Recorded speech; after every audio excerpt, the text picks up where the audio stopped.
4월 30일 주일 오전 예배를 하나님께 드리겠습니다. 다 같이 묵상 기도하시겠습니다.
내가 여호와를 항상 송축하며 내 입술로 항상 주를 찬양하리이다. 아멘. 은혜와 사랑이 풍성하신 하나님 아버지, 오늘도 하나님의 귀한 자녀들이 하나님 앞에 나와 예배합니다. 이곳에 임하여 주시고 영광 받아 주옵소서. 아멘. 예수님 이름으로 기도드리옵나이다. 아멘. 개회 찬송 모두 일어나셔서 왕 되신 주 앞을 드렸습니다.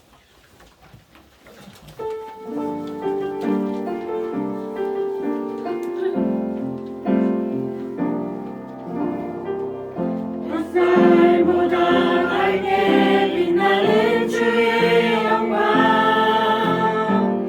모든 어둠을 물리치네. 누구도 주 앞에 다가설 수 없네.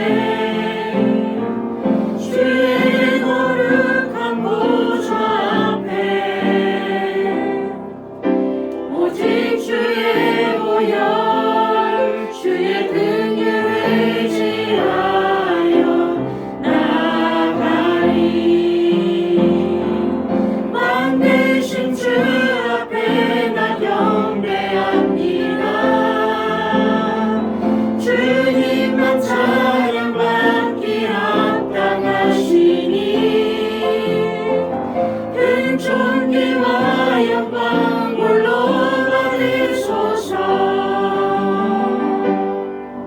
오 주 앞에 나 나아갑니다. 왕 되신 주 앞에 나 경배합니다. 주님만 찬양받기 합당하시니 큰 존귀와 영광 홀로 받으소서. 오 주 앞에 나 나아갑니다. 오 주님 내가 나아갑니다.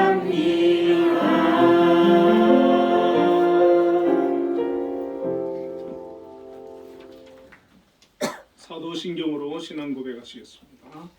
존경하사 천지를 만드신 하나님 아버지를 내가 믿사오며 그의 아들 우리 주 예수 그리스도를 믿사오니 이는 성령으로 잉태하사 동정녀 마리아를 낳으시고 본디오 빌라도에게 고난을 받으사 십자가에 못 박혀 죽으시고 장사한 4일 만에 죽은 자 가운데서 다시 살아나시며 하늘에 오르사 전능하신 하나님 우편에 앉아 계시다가 저희로서 산자와 죽은 자를 심판하러 오시리라. 성령을 믿사오며 거룩한 공예와 성도가 서로 통하는 것과 죄를 사하여 주시는 것과 몸이 다시 사는 것과 영원히 사는 것을 믿사옵나이다. 아멘. 성시교도 135번입니다.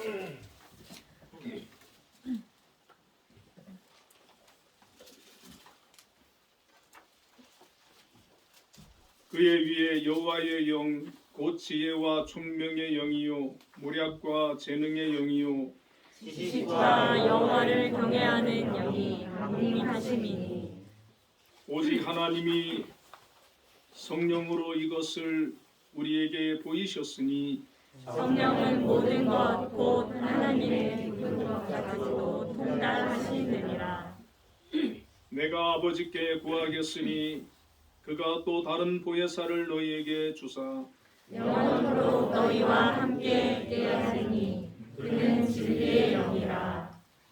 보혜사 곧 아버지께서 내 이름으로 보내실 성령 그가 너희에게 모든 것을 가르치고 내가 너희에게 말한 모든 것을 생각하게 하리라.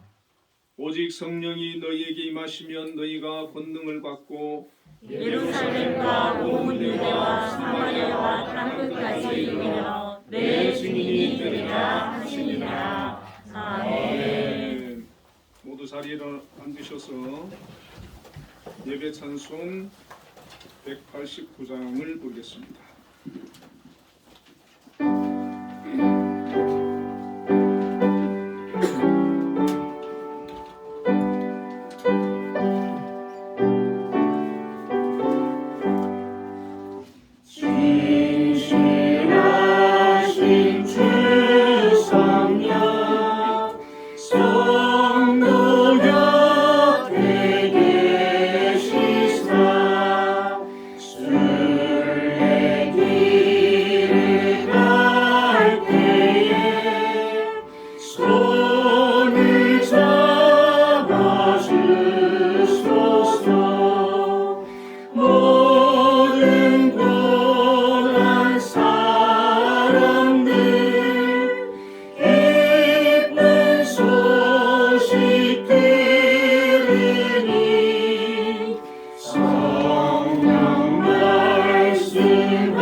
기도하시겠습니다. 언제나 계절의 변화를 통해 저희를 사랑하시는 하나님의 놀라우신 섭리를 깨닫게 하시는 하나님, 오늘도 거룩한 주일 저희들의 마음과 생각과 행동을 주장하사 주님 존전에 나와 하나님께 예배드리게 하심에 감사드립니다. 오늘도 저희들 하나님의 말씀을 들을 수 있음이, 하나님을 찬양할 수 있음이, 하나님께 기도할 수 있음이 모두 아버지 하나님의 은혜임을 이 시간 고백하며 영광과 감사를 올려드리오니 받아 주시옵소서. 하나님의 마음이 저희의 마음과 같지 아니하고 하나님의 생각이 저희의 생각과 다름을 기억하지 못한 채 값없이 허락하신 귀한 날들 속에 아둔하고 우둔한 저희들 삶의 주관자가 되사 늘 좋은 것들로 필요한 것들로 예비하여 주시고 채워주시는 하나님을 온전히 의지하지 못한 채 세상의 유혹과 시험 속에 죄인의 모습으로 살아왔음을 이 시간 고백합니다. 십자가 앞에 부끄러웠던 저희의 죄악과 악행, 허물과 그릇됨, 오만과 교만, 거만과 자만을 이 시간 회개하오니 용서하여 주시옵소서. 대한민국을 사랑하시는 하나님, 코로나로 어려웠던 시기를 하나님의 은혜로 잘 견뎌내게 하시고 조금씩 소중한 일상으로 회복시켜 주심에 감사드립니다. 하지만 아직도 정치적으로, 경제적으로, 안보적으로 많은 어려움과 위협 가운데 놓여 있습니다. 다시 한번 대한민국을 일깨워 주사 위정자들을 비롯한 모든 국민들이 정의와 불의, 옳음과 그름을 판단하게 하시고 무엇보다 자유와 평화의 소중함을 깨닫게 하사 어떠한 어려움과 위협으로부터 자유 대한민국을 지켜낼 수 있도록 강권적으로 역사하여 주시옵소서. 그리하여 세계 속에 다시 한번 도약하는 대한민국이 되게 하시고 세계 열방 가운데 하나님을 증거하는 선교한국 복된 대한민국이 되게 하여 주시옵소서. 한빛재단을 사랑하시는 하나님, 주님의 선하신 계획 가운데 고 한신경 권사님을 통해 이곳 빨래골에 시각장애인들을 위한 교육과 복지, 재활의 미랄이 뿌려지게 하시고 60여 년 동안 단단히 뿌리 내리게 하사 김양수 장로님을 통해 일어나 빛을 발하게 하심에 감사드립니다. 사막에 길도 내시고 강도 흐리게 하시는 전능하신 하나님께서 한빛재단이 나아가는 앞날에도 은혜의 강을 충만히 흐르게 하사 반석 위에 굳게 서게 하시고 어떠한 외풍에도 흔들리지 않는 귀한 재단, 복된 재단 되게 하여 주시옵소서. 특별히 한빛예술단을 비롯하여 많은 기관들을 세워주시고 각 기관의 기관장님들로 하여금 귀한 사명 감당케 하셨사오니 김양수 장로님을 비롯한 모든 기관장님들에게 지혜 충만케 하시고 영육간의 강건함 또한 허락하셔서 세계 속에 우뚝 서는 한빛재단으로 성장케 하여 주시옵소서. 한빛교회를 긍휼히 여기시는 하나님, 오늘도 한빛교회 성도님들 비록 수는 많지 않지만 하나님의 말씀을 사모하는 마음으로 이 자리에 나왔습니다. 광야와도 같은 세상을 살아가며 지치고 상한 영혼 치유하여 주시고 위로와 응답이 필요한 영혼에게 하나님의 임재하심을 경험케 하여 주시옵소서. 오늘도 단 위에 세우신 공가운 목사님을 권능의 발로 붙들어 주사 능력의 말씀이 선포되게 하셔서 새롭게 시작하는 가정의 달 5월 한 달도 한빛교회 모든 성도님들 감사의 단을 쌓는 귀하고 복된 삶을 살아갈 수 있도록 은총 베풀어 주시옵소서. 예배를 시작하는 시간입니다. 순서마다 함께 하실 줄 믿으며 모든 말씀 언제나 한빛과 함께 하시는 예수 그리스도의 이름으로 기도드렸습니다. 아멘. 너의 필요와 간구 모두 하시네 하나님 들어주신다. 너의 기도를 늘 함께하여 주신다.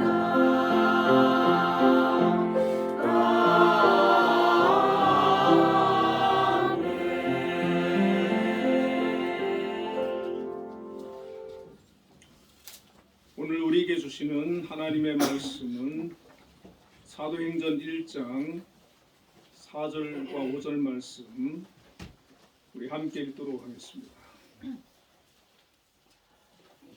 같이 읽겠습니다. 사도와 함께 모이사 그들에게 공부하여 이르시되 예루살렘을 떠나지 말고 내게서 들은 바 아버지께서 약속하신 것을 기다리라. 요한은 물로 세례를 베풀었으나 너희는 몇 날이 못되어 성령으로 세례를 받으리라 하셨느니라. 아멘. 한미 찬양대에서 찬양으로 하나님께 영광 돌리겠습니다.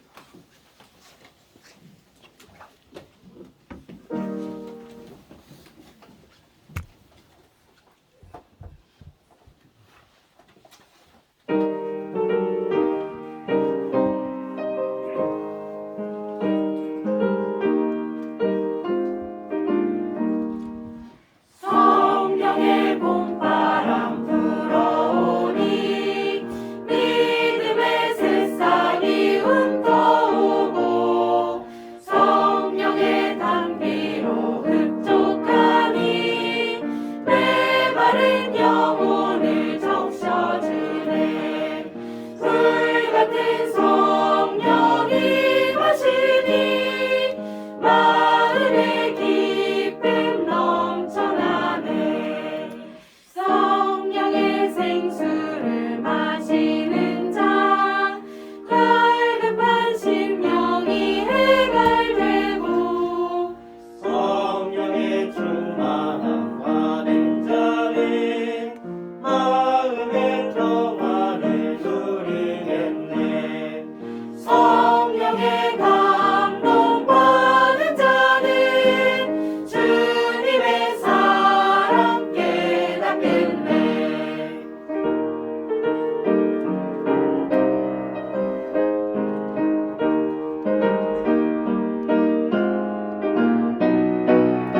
성령의 은사를 받은 자는 시기와 질투가 사라지고 성령의 지혜를 받은 자는 이웃과 형제 되었도다. 성령의 권능 받은 자는 사랑의 복음 전파하세. 성령의 권능 받은 자는 사랑의 복음 전파하세. 아멘. 하나님께 영광의 박수를 올리겠습니다. 기도와 찬양의 많은 은혜를 받았습니다. 제가 늘 느끼는 거지만 우리 한빛교회 장로님들과 집사님들 기도가 너무 은혜스럽고 너무 좋은 것 같습니다. 우리 인사 한번 나누겠습니다. 성령 충만하십시다.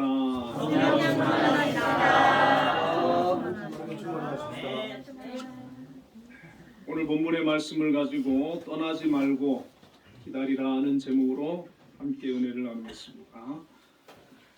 프랭크 로바크라는 미국 펜실베니아 출신 선교사님이 계셨습니다. 이 선교사님은 미국 프린스턴 대학과 콜롬비아 대학 그리고 유니언 신학교에서 신학을 또 공부를 했습니다.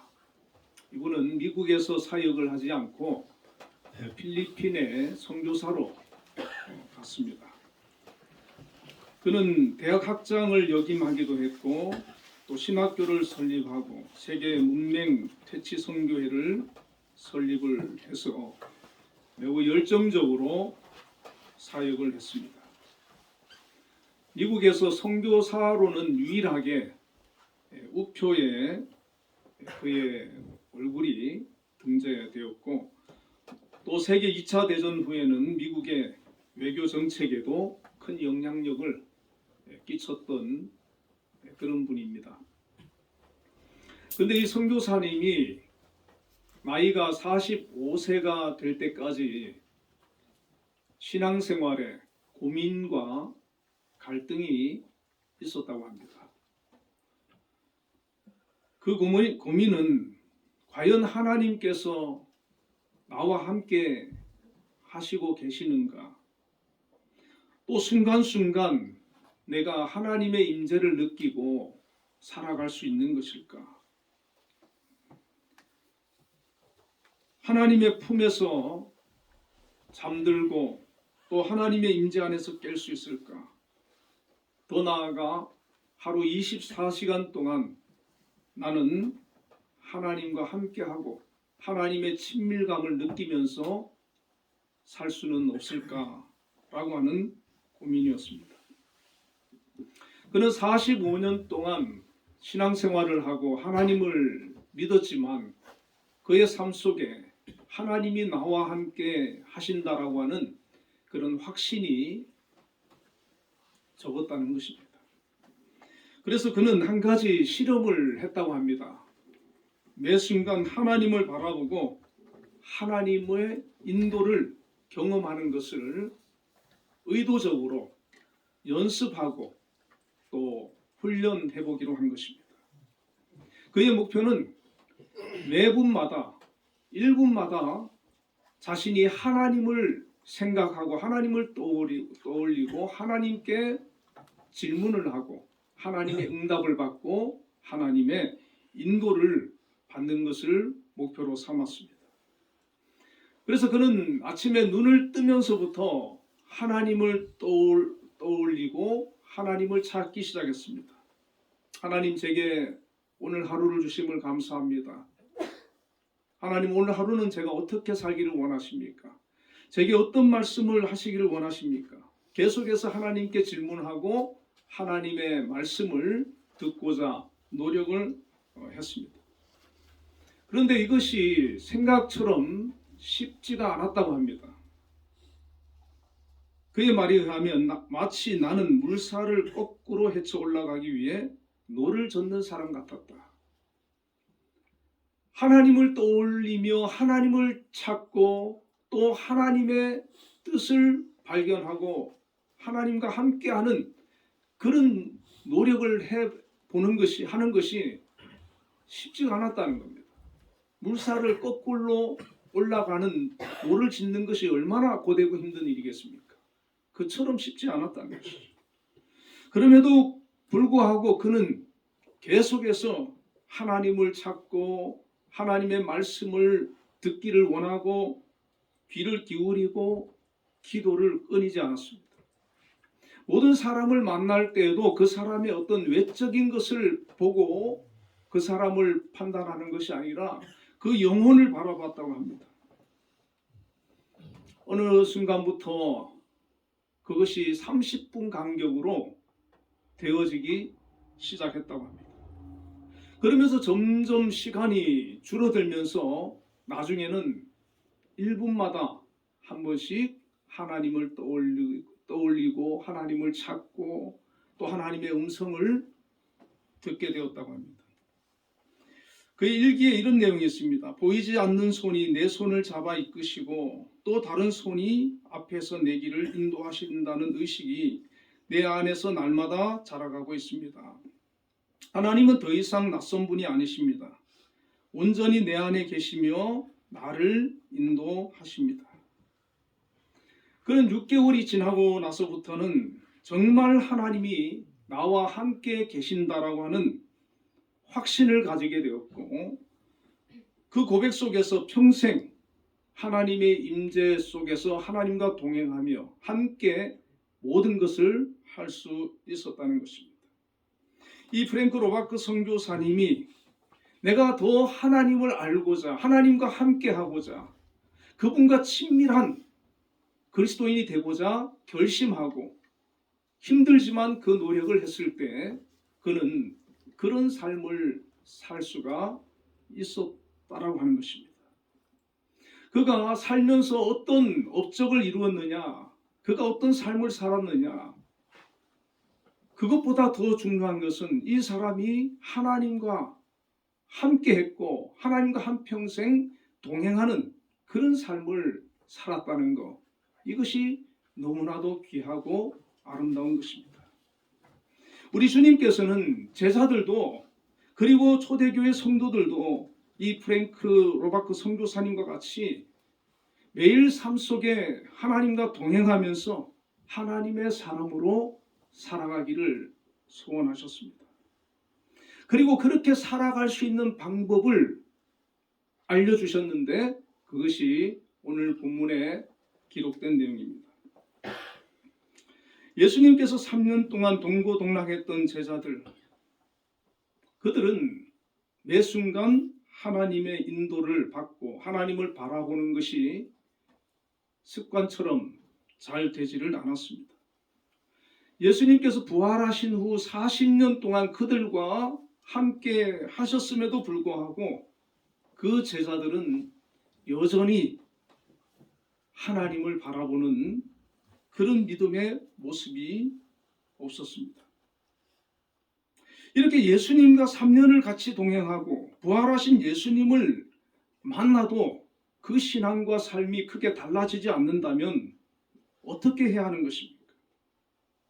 이제 주님께서 승천을 곧 하셔야 되는데 승천하시고 나면 그들은 다시 예전의 삶으로 돌아갈 것이 뻔했습니다. 다시 갈릴리로 고기 잡으러 갈 수밖에 없는 그런 상황이었습니다. 예수님께서 그들을 부르신 이유, 3년 동안 제자로 훈련시키신 목적이 있었는데 그 목적을 감당할 만한 그런 상태가, 준비가 전혀 되어 있지 않았던 것입니다. 그래서 예수님께서는 승천하시기 전에 그들에게 당부하신 것이 바로 오늘 본문의 말씀인데, 이 본문에서 세 가지를 말씀합니다. 첫 번째는 예루살렘을 떠나지 말고 약속하신 성령을 기다려라. 두 번째는 성령으로 세례를 받아라. 세 번째는 성령을 받은 후 땅 끝까지 이르러 내 증인이 되라. 이 세 가지를 말씀하셨어요. 자, 여기서 가장 핵심적인 것은 성령을 받으라는 겁니다. 성령을 받게 될 것이다. 성령 받기 위해서 예루살렘 떠나지 말고, 그리고 성령 받은 후에는 성령이 주시는 능력으로 땅 끝까지 나의 증인이 되라고 하신 것이 주님의 당부였습니다. 이 제자들이 예수님을 믿고 따랐다고 하는 것은 그 안에 이미 성령이 내주에 계시지만 우리 주님께서 말씀하시는 이 성령은 성령의 충만함을 말씀하시는 것입니다. 자, 이렇게 이것이 우리 주님께서 이 제자들에게 기대하는 모습이었습니다. 성령을 받아라. 이 말씀은 오늘 동일하게 우리에게도 주시는 말씀일 것입니다. 그러면 우리는 주님께서 예루살렘을 떠나지 말고 약속하신 것, 성령을 기다리라고 하신 의미를 구체적으로 생각해 보겠습니다. 첫째는 예루살렘을 떠나지 말고 약속하신 성령을 기다리라는 것입니다. 성령 받을 장소를 특정해 주셨습니다.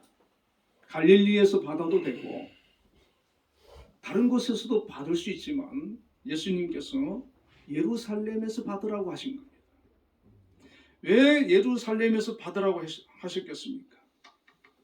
여러분, 당시에 예루살렘은 예수님의 제자들과 예수님을 믿고 따르던 성도들에게는 가장 위협적인 장소였습니다.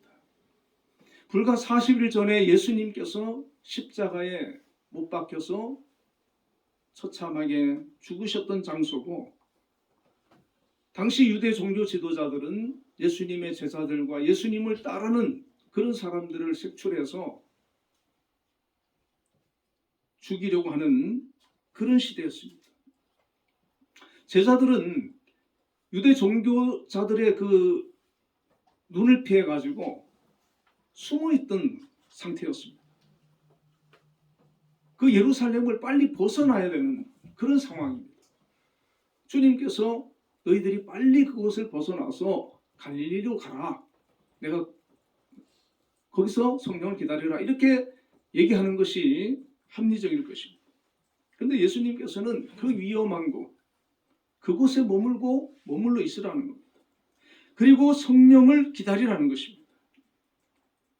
저는 이 부분을 곰곰이 묵상을 해보게 되었습니다. 왜 주님께서 이렇게 말씀하셨을까? 첫 번째 이유는 주님께서 그 예루살렘에 당신의 몸으로 세우신 첫 교회를 세우시기를 원하셨다는 것이죠. 복음이 예루살렘에서부터 시작되기를 원하셨던 것입니다. 예루살렘은 어떤 곳입니까?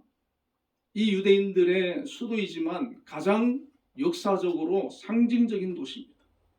아브라함이 이삭을 바친 모리아산이 있던 곳이고 시온이라 불리는 다윗성이 있던 곳입니다. 솔로몬 성전과 스룹바벨 성전이 있었고 당시에는 헤롯 성전, 하나님의 거룩한 성전이 있는 곳이 바로 이 예루살렘입니다.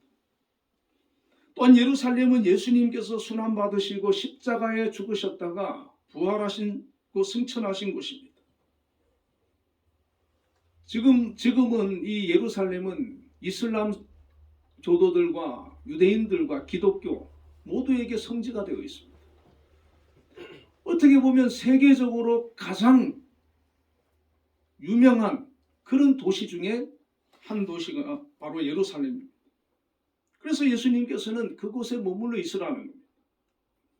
그리고 이 예루살렘에는 성전이 있기 때문에 유월절과 무순절 명절을 지키기 위해서 세계 각국에 흩어져 있던 유대인들이 명절이 되면 몰려와서 인산인해를 이루는 것입니다.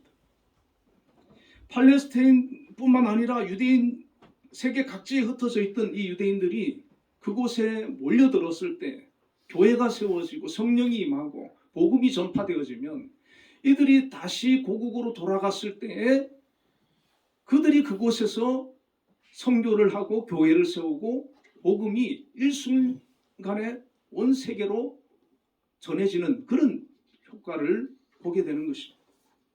그래서 예수님께서는 그곳을 떠나지 말고 그곳에서 기다리라는 겁니다. 성령이 임할 테니까 그곳에서 기다리라는 겁니다. 그리고 이제 그곳에서 약속하신 성령을 기다리라고 하셨는데 예수님께서는 지금 그들의 나약해 보이는 그 상태를 보고 판단하지 않으셨습니다. 지금은 그들이 두려워 떨고 너무나도 이기적이고 육적인 그런 상태에 놓여 있지만 그들에게 성령이 임하면 앞으로 그들이 어떻게 변화될 것인지 하나님의 큰 일꾼으로 세워질 것을 예수님께서는 너무나도 잘 아셨습니다.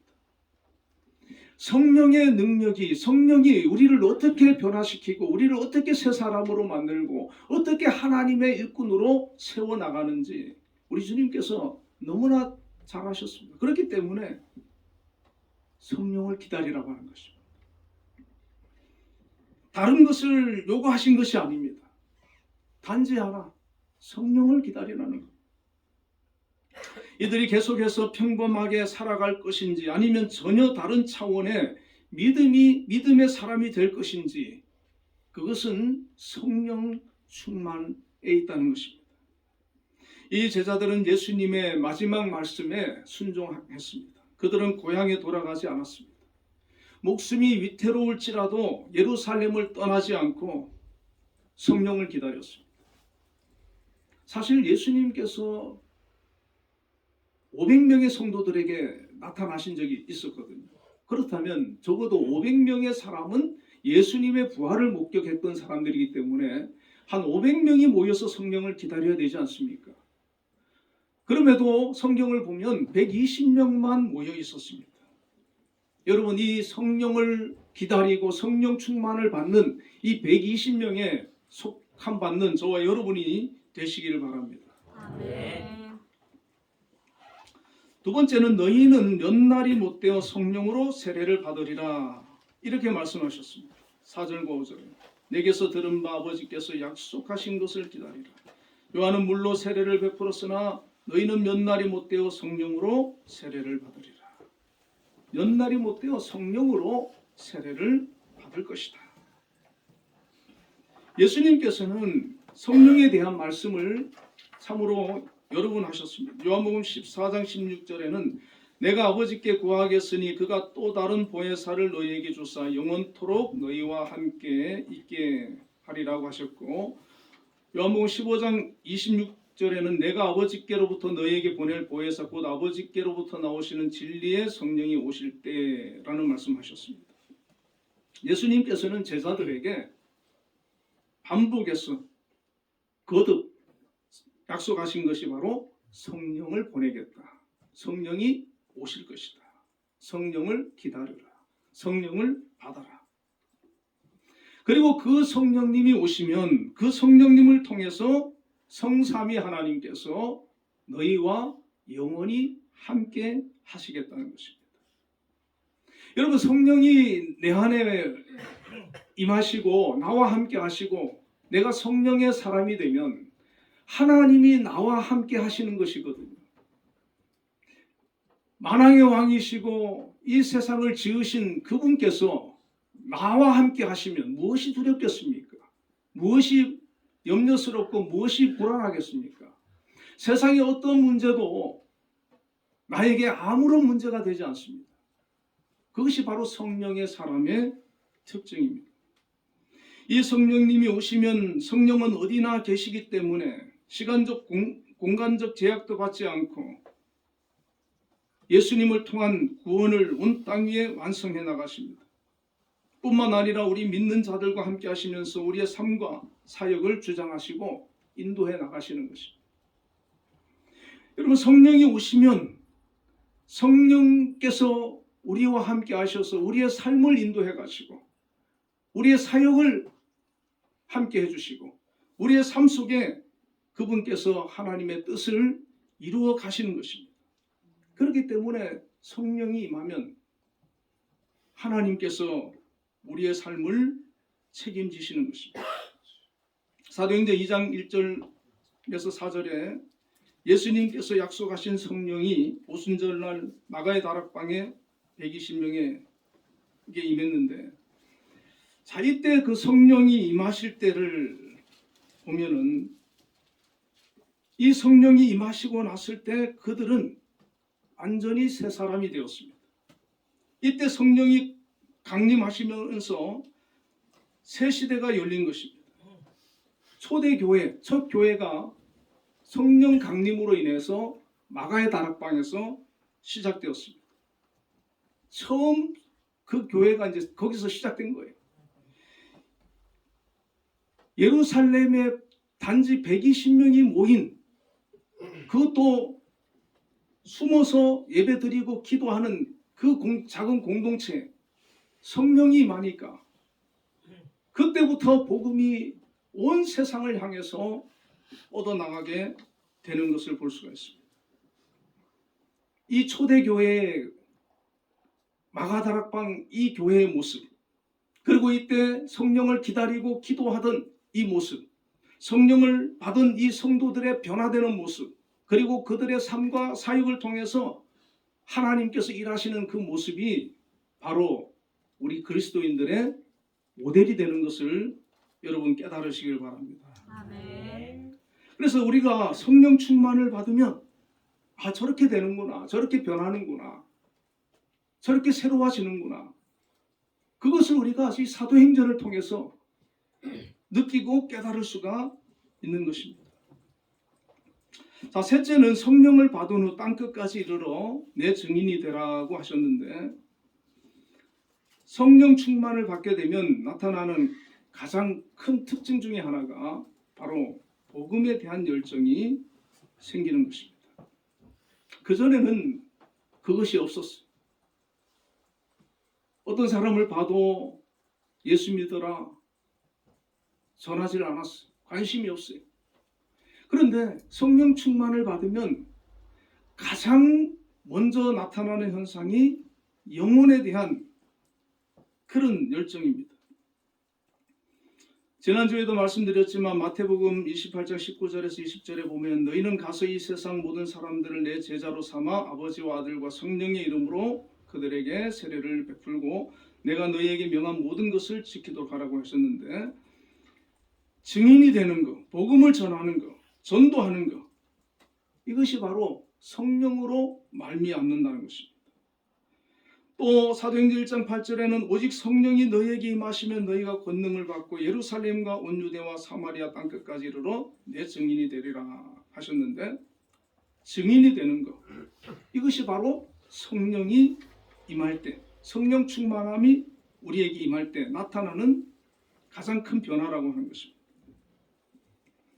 여러분 어떻습니까? 사람을 볼 때 세상적인 기준으로 저 사람이 어떤 사람인가, 어떤 일을 하는 사람인가, 얼마나 배웠는가, 그런 관점으로 사람을 보고 판단을 합니까? 아니면 저 영혼이 예수를 믿는 사람인가, 믿지 않는 사람인가 판단을 합니까? 저는 얼마 전에 어떤 남자분을 만났는데, 이 남자분은 믿지 않는 분이셨어요. 그런데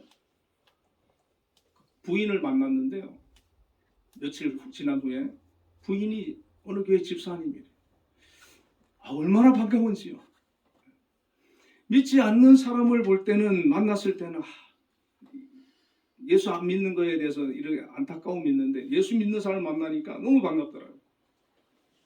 여러분, 믿는 사람을 만났을 때 우리 주변에 어떤 사람을 처음 만났든지 아니면 우리 주변에 있는 사람들 중에 믿는 사람을 만났을 때 여러분 마음이 어떻습니까? 믿는 영혼을 만나면 그 영혼을 참으로 귀하게 여기고, 그 영혼이 정말 더 믿음에 온전히 서도록 우리가 돕고 있다면 그 사람은 성령의 사람입니다. 내가 일하는 일터에서도 믿는 사람을 만났을 때 저 영혼을 위해서 기도해주고 그 사람이 더 믿음으로 잘 살아갈 수 있도록 돕고 있다면 성령의 사람인 거예요. 그리고 우리 성도들과 주변에 믿음의 성도들이 있다면 그 성도들을 힘들게 하지 마시고 아프게 하지 마시기를 바랍니다. 내가 믿음의 사람이야, 내가 성령의 사람이야. 그들을 귀하게 여기시고 사랑하시고 주님을 대하듯 소중히 여기는 겁니다. 왜 그렇습니까? 우리 주님께서는 그 한 영혼을 위해서 피 흘려 십자가에 죽어주셨고, 온 천하보다도 더 귀한 그 영혼을 주님께서 사랑하시고 그를 구원하기 위해 친히 피 흘리신 겁니다. 너무나 귀한 존재들이, 내가 함부로 할 존재가 아니라는 것이죠. 그래서 믿는 영혼이 우리 주변에 있다면 정말 사랑해줘야 합니다. 너무 귀하게 여겨줘야 합니다. 그래서 저는 목사님들을 만난다든지 이러면 그 목사님들을 저는 저보다 한참 이렇게 후배든 제가 신학교에서 강의도 잠깐 한 적이 있는데, 강의를 한 제자를 만날 때도 있는데요. 그때도요, 저는 그 목사님들한테 각듯이 대합니다. 제가 먼저 찾아가서 인사해요. 아유, 목사님 오셨냐고. 반갑게 인사. 왜 그렇습니까? 하나님께서 저 영혼을 불러가지고 목사 삼기까지, 목사로 세우기까지 얼마나 힘든 여정이 있었겠어요. 너무 귀한 영혼인 겁니다. 그렇기 때문에 정말 귀하게 여기고 사랑해주고 섬겨줘야 하는 대상이라는 것이죠. 그리고 믿지 않는 영혼을 만나면 그 영혼을 불쌍히 여겨야 합니다. 세상에서 아무리 성공했다 할지라도 그 영혼이 주님을 떠나 있다면 가장 불쌍한 영혼임을 우리가 깨달아야 되고, 세상적으로 부러워하는 것이 아니라 주님, 저 영혼 불쌍히 여겨주시고 구원해 주십시오. 그를 위해서 기도해 주어야 하는 것입니다. 우리가 믿지 않는 영혼을 볼 때 그 사람을 세상적으로, 인간적으로 보고 어떻게 생각하고 있습니까? 부럽다, 성공했네, 잘됐네, 그렇게 보여집니까? 아니면 그 영혼을 바라보고 불쌍히 여기는 마음이 있습니까? 우리가 성령이 충만해지면 하나님이 내 아버지시고 우주 만물의 주인인 그분이 나의 아버지신데 우리가 뭐가 그렇게 좀 부족하다고 그렇게 힘들어할 수가 있겠습니까? 하나님께서 다 가지고 계신데. 그래서 믿지 않는 영혼들 위해서 기도하고 그 영혼을 구원하려고 하는 열정, 그것을 성령께서 우리에게 주시는 겁니다. 영혼을 구원하기가 쉽지가 않습니다. 기도 많이 해야 되고요. 정말 그 영혼이 감동할 수 있도록 우리가 섬겨줘야 되고 사랑해줘야 됩니다. 한 영혼 주님 앞으로 인도하는 거 결코 쉽지 않습니다. 그렇기 때문에 정말 귀하게 여기고 사랑해주면, 그래서 그로 말미암아 예수를 믿게 되는 영혼이 생겨나면 바로 하나 주님께서 가장 기뻐하시는 것이고, 그것이 바로 성령의 사람의 모습이라는 것입니다. 더 나아가 땅끝까지 복음을 전하고 우리 주변의 수많은 사람들에게 복음을 전하는 것, 이것이 주님의 소원이고 성령이 우리에게 바라시는 모습이라는 것입니다. 그럼 우리는 성령 충만 받기 위해서 어떻게 해야 합니까? 성도가 예수 그리스도를 믿고 교회에 소속되는 순간 성령 내주는 있습니다. 그러나 그 상태에서 머물러 있으면 프랭크 로바크 선교사님이 고민했던 것처럼, 왜 나는 예수를 믿는데 하나님을 느끼지 못할까? 하나님이 나와 함께함을 왜 나는 느낄 수 없을까? 왜 자꾸 나는 세상 사람들하고 구별되지 못한 그런 모습으로 살아가고 있을까라는 고민을 할 수밖에 없습니다. 그러나 성령의 인도를 받기를 갈망하고 성령의 음성에 귀를 기울이고자 노력하고 순종할 때 성령의 충만함을 얻게 되는 것입니다. 여러분, 매일매일 삶 속에 성령의 음성에 귀를 기울이시길 바랍니다. 그래서 어떻게 하는 것입니까? 기록된 하나님의 말씀을 읽는 것입니다. 처음부터 많이 읽어지진 않겠지요. 한 장이라. 신약 성경 누가복음이나 요한복음부터라, 또 사도행전이라. 어떤 목사님은 12년을 한 교회에서 사역을 하시다가 은퇴를 하신 분이 계시는데, 그 목사님은 12년 동안 사도행전만 가지고 설교를 하셨대요. 대단하신 분이세요. 하나님의 말씀을 읽는 거예요. 여러분, 사도행전 좋습니다. 사도행전 반복해서 읽으세요. 반복해서. 하나님의 살아계심을 경험하게 될 겁니다. 아, 하나님 이렇게 일하시는구나. 이렇게 역사하시는구나. 그런데 그렇게 읽으면서 내 안에 성령이 나와 함께 하시고 임재하시는 것을 우리가 경험할 수 있습니다. 뭐 성령이라고 해서 꼭 불성령만 얘기하는 게 아니에요. 내 안에 계신 그 성령께서 나를 다스리시고 나와 함께 하시고 나를 새롭게 하시고 나를 장악하시고 나를 이끄시는 성령의, 그것이 바로 성령의 충만이거든요. 그리고 또 한 가지 해야 되는 것이 바로 기도하는 것인데, 여러분, 성령의 사람이 되어지면 어떤 변화가 있습니까? 아까 영혼에 대한 그런 갈망이 있다고 했는데, 또 하나는 내가 변화되는 거예요. 예전에 참지 못했던 것이 참아지고 이해되어지고 용서되어지고 자신이 성화되고 거룩해짐을 느끼게 됩니다. 얼마 전에 어떤 집사님이 그런 얘기를 하셨어요. 요즘 기도를 한다고, 기도를 하면서 성령을 구하면서 자꾸 성령 인도를 받기를 구하면서 그렇게 기도를 했는데, 남편하고 한번 전쟁이 일어날 상황이 딱 생긴 거예요. 되게 남편이 좀 섭섭하게 한 거예요, 말을. 그래서 예전 같으면 바로 반응을 하든지 공격을 해가지고 한 며칠 그냥 전쟁이 일어나고 그 후유증으로 뭐 한 1, 2주 되게 가정에 어려울 그런 상황이 왔을 건데, 이상하게 자기가 이렇게 기도를 이렇게 기도하면서부터 되게 옛날 같으면 섭섭한 말인데 그게 바로 반응을 안 하고 참았다는 거예요. 참고 곰곰이 생각을 해봤다는 거예요. 그러면서 남편이 나한테 이렇게 해준 것도 있고 이렇게 해준 것도 있고 잘해준 걸 또 떠올리게 되더라고요. 떠올리면서 그러고 나서 나중에 그 남편한테 그때 왜 이런 말을 했느냐 이렇게 차분히 물어봤어요. 그 남편이 또 이제 설명을 잘 해줬어. 오해가 풀렸어.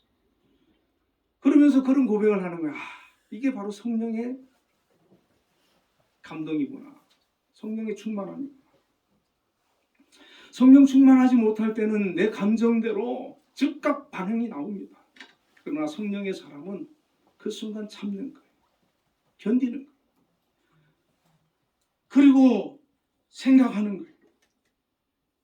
우리의 삶 속에 성령께서 내주하시면 우리의 충만이 임하시면 이런 변화가 일어납니다. 우리 주변을 밝게 하고 우리 주변을 새롭게 하고 행복하게 만들어가는 그런 역사가 우리 삶 가운데 나타나는 거예요. 이 제자들이 서로 막 싸우지 않았습니까? 자기들이 더 높은 자리에 가려고. 그런데 성령 충만한 이후에 그 제자들은 서로 낮은 자리를 향하는 겁니다. 서로 섬기는 자리를 향하는 겁니다. 서로 굳은 자리, 힘든 자리, 어려운 자리, 순교의 자리, 그 자리를 향하는 겁니다. 우리에게 주어진 그런 직분과 사명이 교회뿐만 아니라 가정과 또 직장과 여러 곳에서 우리가 성령의 사람이 되어지면 그곳에서 내가 높아지고 내가 다스리고 지배하고 영향력을 미치려고 하는 것이 아니라 더 낮아져서 주님처럼 섬김의 자리에서 그들을 섬기고 사랑하고 그들에게 본이 되는 그런 삶을 살아가는 것입니다.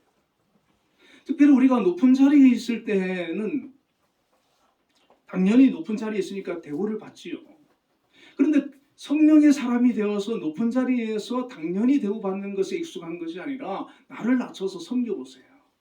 그러면은 저들이 굉장히 감격하는 거예요. 하나님의 사람의 모습이랍니다. 그리고 이 성령을 구하는 기도를 해야 하는 것입니다. 예수님께서 성령을 기다리라고 하셨는데 이 제자들과 성도들이 사도행전 1장 14절에 여자들과 예수의 어머니 마리아와 예수의 아우들과 더불어 마음을 같이하여 오로지 기도에 힘쓰더라. 열흘 동안 열심히 기도했습니다. 여러분 성령 충만을 구하는 기도 꼭 하시기 바랍니다. 매일 기도하시기 바랍니다. 한 번 기도하고 두 번 기도하고 응답되지 않는다고 성령 충만하지 않는다고 실망하고 중단하면 안 됩니다. 계속 하는 거예요. 성령님 저에게 오십시오. 저의 삶 가운데 저의 심령 가운데 임하여 주옵소서. 우리 가정에 임하여 주시고 우리 직장과 사업에 이 나라에 충만히 임하여 주십시오. 우리 교회에 임하여 주십시오. 성령을 구하고 성령의 다스림을 구하고 성령이 충만히 임하기를 구하시길 바랍니다. 성령이 임하면 성령께서 우리를 책임져 주십니다. 우리와 함께 해주십니다. 어둠이 떠나가고 하나님의 큰 은혜가 그 가정에 그 삶 속에 임하게 되는 것입니다. 삶이 달라지고 새로워지는 것입니다. 우리 주변을 구원하는 그런 역사들이 일어나게 되는 것입니다. 매일매일 다른 것도 우리가 구할 것이 있겠지만 성령 충만을 구하는 것, 이 기도는 반드시 해야 하는 것입니다. 이렇게 성령을 구하다 보면 때로는 불같은 성령을 우리가 받을 수도 있어요. 그러나 보슬비처럼 우리에게 서서히 임하셔서 어느 날 성령의 인도를 받고 성령의 사람이 되고 성령과 동행하는, 다시 말하면 하나님이 함께하는 그런 삶이 되어지는 겁니다. 그러면 그때부터는 하나님이 책임지시는 겁니다. 그 삶을 이끌어 가시는 겁니다. 그를 통해서 일하시고 영광 받으시고 역사하시는 겁니다. 많은 영혼들을 구원하고 세워나가시는 것입니다. 그렇기 때문에 한 사람이 성령으로 새로워지면 그 사람을 통해서 가정이 살고 직장이 살고 교회가 살고 더 나아가서 우리나라가 사는 그런 역사들이 있게 될 줄로 믿습니다. 아멘. 우리 다 같이 기도하겠습니다. 주님이 약속하신 성령의 기름 부으심을 구하며 기도하겠습니다. 성령의 사람이 되어 내게 주신 사명 잘 감당하고 주변의 영혼들을 구원할 수 있도록 성령 충만 달라고 기도하시고, 우리 한빛교회와 또 한빛재단, 또 특별히 우리 김양수 장로님 위해서 기도하시고, 나라와 민족을 위해서 또 여러분의 기도 제목 가지고 잠시 기도하겠습니다. 다 같이 기도하겠습니다. 사랑의 아버지 하나님, 크신 은혜와 사랑을 감사합니다. 오늘 주신 말씀처럼 저희들이 성령의 사람, 성령 충만한 사람, 성령의 인도를 받는 그런 사람이 되게 하여 주시옵소서. 주님께서 약속하신 성령의 기름 부으심이 우리에게 임하기를 원합니다. 주님, 성령의 사람이 되어서 내게 주어진 사명을 감당할 수 있는 믿음의 사람이 되게 하여 주시옵소서. 주변의 영혼을 구원할 수 있는 사람이 되게 하여 주시옵소서. 우리 한 사람이 성령의 사람이 되어지면 그로 말미암아 주변이 변화되고 새로워지고 많은 영혼이 아버지 구원을 받는 역사들이, 사는 역사들이, 새로워지는 역사들이 일어날 줄로 믿습니다. 특별히 하나님이 함께 하시고 하나님의 인도를 경험하는 삶을 살게 될 줄로 믿습니다. 그 삶은 아버지 하나님께서 책임지시고 함께 하시고 인도하여 주시고 아버지 역사하심을 저희들이 믿습니다. 저희들이 성령의 사람이 되어서 하나님의 인도를 받는 자들이 되게 하여 주시고 우리의 삶이 변화되는 역사들이 나타나게 하여 주시옵소서. 특별히 한빛교회와 한빛재단을 위하여서 기도합니다. 우리 한빛교회를 하나님 통하여 영광 받아주시고 하나님 아버지 많은 영혼이 구원되게 하여 주시고 성령 충만한 역사가 일어나게 하여 주시고 하나님의 뜻을 온전히 이루기에 부족함이 없도록 역사하여 주시옵소서. 특별히 한빛재단 이곳에 세우셔서 하나님 함께 하시고 지금까지 일하심을 감사합니다. 우리 한빛재단 이끌어가시는 김영수 장로님, 또 모든 아버지 하나님 기관장님들과 모든 아버지 직분자들 붙들어 주시고 함께 하여 주시고 영광 받아 주시고 일하여 주시고 성령의 사람이 되어서 정말 하나님 뜻을 온전히 이루어 나가는데 합당한 은혜를 허락하여 주시옵소서. 이 나라와 이 민족을 하나님 지켜주시길 원합니다. 윤석열 대통령을 아버지 붙들어 주시고 이 나라를 올바른 길로 잘 이끌어갈 수 있도록 함께하여 주옵소서. 지혜를 주시옵소서. 특별히 아버지 하나님 또한 북한으로부터의 아버지 위협도 지켜주시고 경제적인 것도 지켜주시고 정말 온 아버지 나라가 하나님 앞에 예배하는 그런 민족으로 인도하여 주시옵소서. 우리 또 성령들 각자의 기도 제목들이 있습니다. 하나님 그 기도 제목들 가지고 하나님 앞에 나왔을 때 부르짖어 간구하며 기도할 때 하나님 그 기도를 들으시고 응답하여 주시고 함께하여 주시고 축복하여 주시옵소서. 응답하여 주시옵소서. 예수님 이름으로 기도드리옵나이다.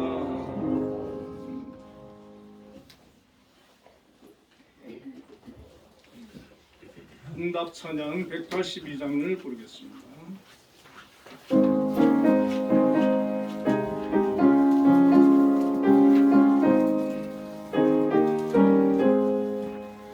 강물같이 흐르는 깊은 성령난 임하리라. 성결한 맘 영원하도록 주의 주님 되시는 참된 평화가 내 맘속에 넘치네. 주의 말씀에 거센 풍랑도 잠잠하게 되도다. 나의 생명 솟게 되는 성령이 마시리라. 모든 의심 슬픔 사라져 주의 평강 넘치네. 주님 되시는 참된 평화가 내 맘속에 넘치네. 주의 말씀에 거센 풍랑도 잠잠하게 되도다. 하늘에서 덤비 내리고 햇빛 찬란함 같이 우리 맘에 성령이 많이 주님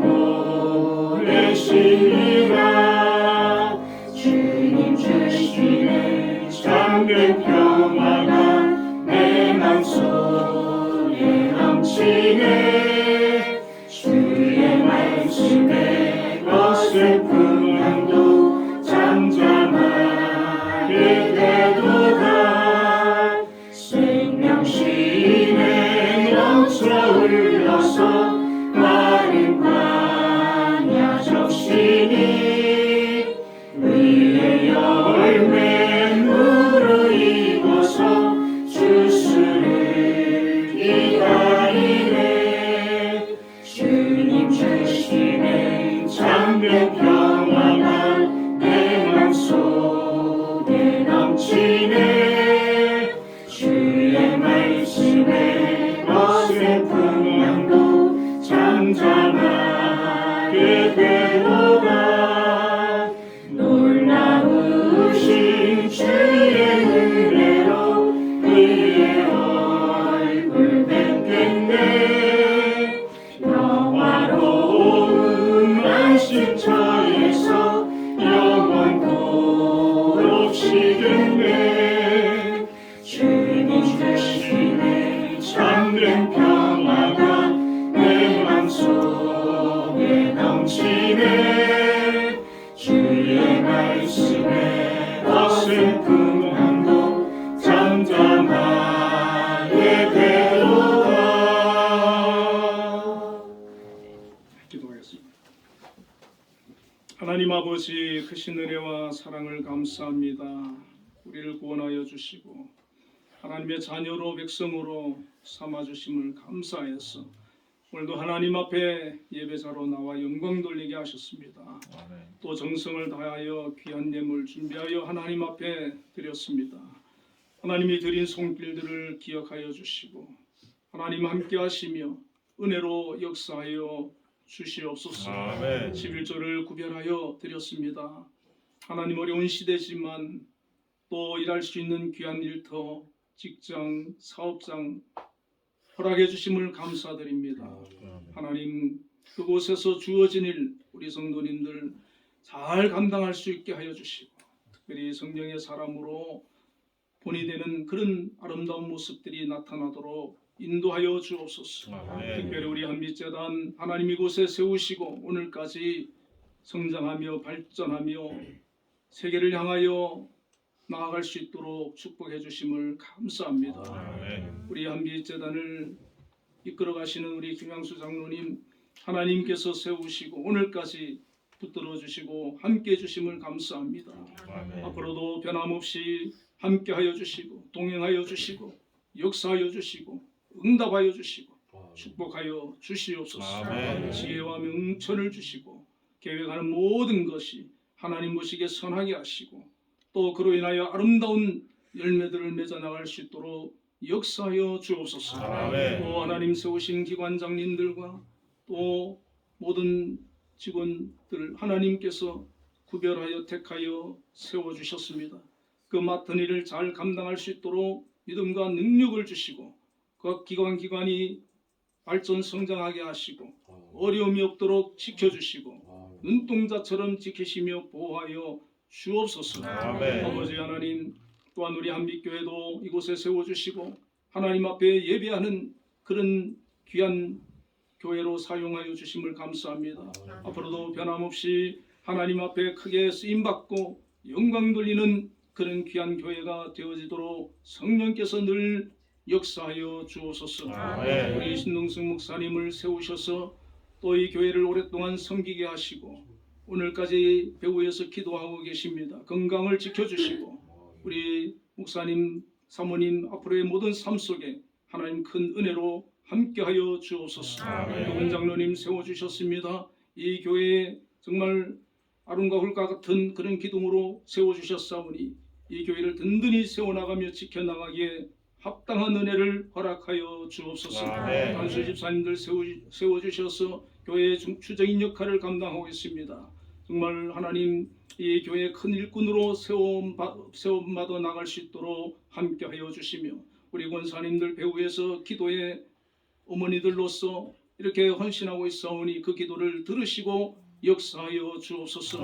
이외에도 우리 집사님들, 성가대원들, 반주자로 여러 곳에서 정말 주님을 위하여 충성하는 그 모든 충성을 하나님께서 기억하여 주시고 기뻐 받아주시며 하나님께서 삶 속에서 큰 은혜로 채워주시고 은혜를 베풀어 주시옵소서. 아멘. 아버지 하나님 또 감사의 물 귀한 믿음으로 드렸습니다. 하나님 받아주시고 드린 모든 손길 위에 성령 충만하게 하시고 기쁨과 은혜가 가득하게 하여 주시며 그 걸음걸음을 동행하여 주시고 지켜 주옵소서. 가정에 큰 평안과 또 은혜가 충만하게 하여 주시며 자녀들을 축복하여 주시고 그 삶을 하나님 복주시고 인도하여 주옵소서. 아멘. 기도하는 것을 들으시고 응답하여 주시고 이 세상에서 믿음으로 승리자들이 다 되게 하여 주옵소서. 아멘. 또한 남 주정 헌금 드렸습니다. 한 주간도 지켜주시고 동행하여 주시고 또 그 삶을 붙드시며 인도하여 주옵소서. 아멘. 우리 성도들 또한 육신적으로 연약한 성도들 하나님께서 만져주시고 치유하여 주옵소서. 아멘. 경제적으로 어려움 없게 하여 주시고 또한 하는 모든 일들 속에 하나님 큰 은혜로 역사하여 주옵소서. 아멘. 예수님 이름으로 기도드리옵나이다. 아멘. 우리 옆에 분들과 인사 한번 나누겠습니다. 주 안에서 사랑합니다.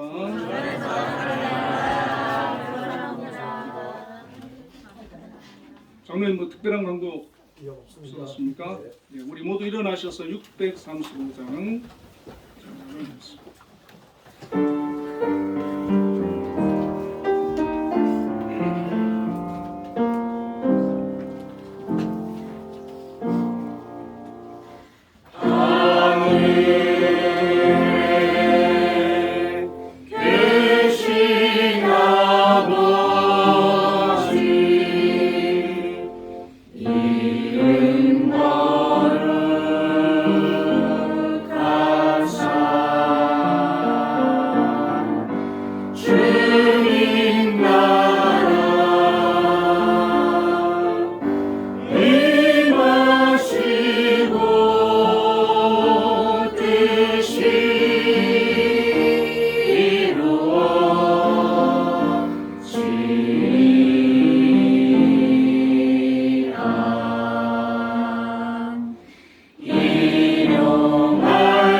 지금은 우리 주 예수 그리스도의 크신 은혜와 하나님의 극진하신 사랑과 성령님의 교통하심이 오늘도 하나님 앞에 예배자로 나와 영광 돌리며 또 성령 충만을 구하는 우리 한빛교회 모든 성도님들 위해 지금부터 영원까지 함께 계시기를 축원하옵나이다.